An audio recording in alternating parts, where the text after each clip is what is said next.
Now, this is an article I found with Sky News talking about Zaha's decision to stop taking a knee. Now, one of the first things he said was that he felt like taking a knee was, quote, degrading, and suggested players stand tall in the fight to end racism, inequality that are faced by black people. Now, this article also brings up another player from Brentford, Ivan Toney, who said he believes the players are being used as puppets in the anti-racism movement in football. Now, many of the leagues in England started taking a knee pretty soon after the George Floyd protest occurred after he was murdered.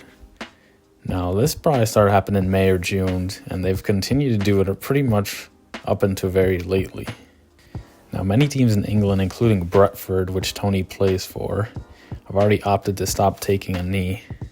Now, Wilfried Zaha also said that, quote, I've said before that I felt like taking a knee is degrading and stuff because growing up, my parents just let me know I should be proud to be black no matter what I feel. Like we should stand tall. And he continues with, quote, I feel like taking the knee now. It's becoming, we do it before games, and even sometimes people forget we have to do it before games. Trying to get behind it's becoming something that we just do now, and that's not enough for me. I'm not going to take the knee. Now, he also said that he will not wear the Black Lives Matter slogan on his shirt anymore. As he said, quote, it feels like it's a target. Now, recently, the Black Lives Matter organization in the UK actually supported Zaha with his decisions, not to kneel before games anymore. Now, while this may seem like a surprise to some, I really don't think it is because, I think we're at the point now where it's become like a standard routine just to take a knee, and it kind of does seem like we've almost fallen out of touch, like what's the real purpose behind this? Now, also, Toney, who plays for Brentford, said the gesture was allowing people at the top to rest on the subject and that nothing had changed as a result. Now, I think this is a great point. I think kneeling and wearing the Black Lives Matter stuff is not really a bad thing. It obviously catches a lot of people's eye. It brings in attention.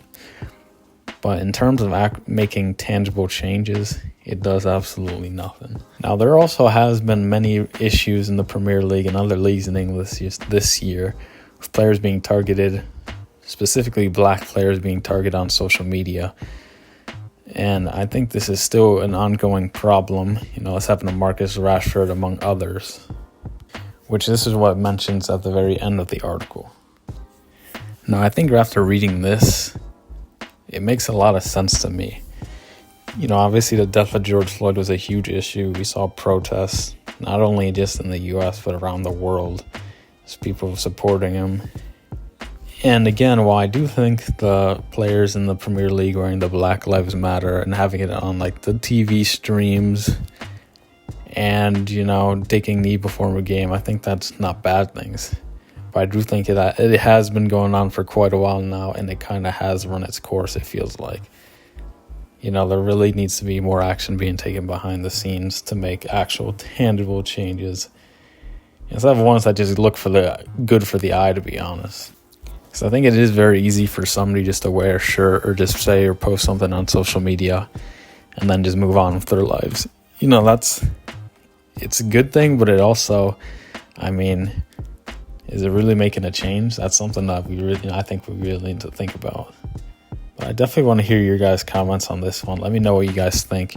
Do you agree with Wilfried Zaha's decision on whether he should stop taking a knee or not? Let me know in the comments. If you like this video, definitely give it a like. Subscribe to the channel. We got more content coming out soon. And I'll see you in the next one.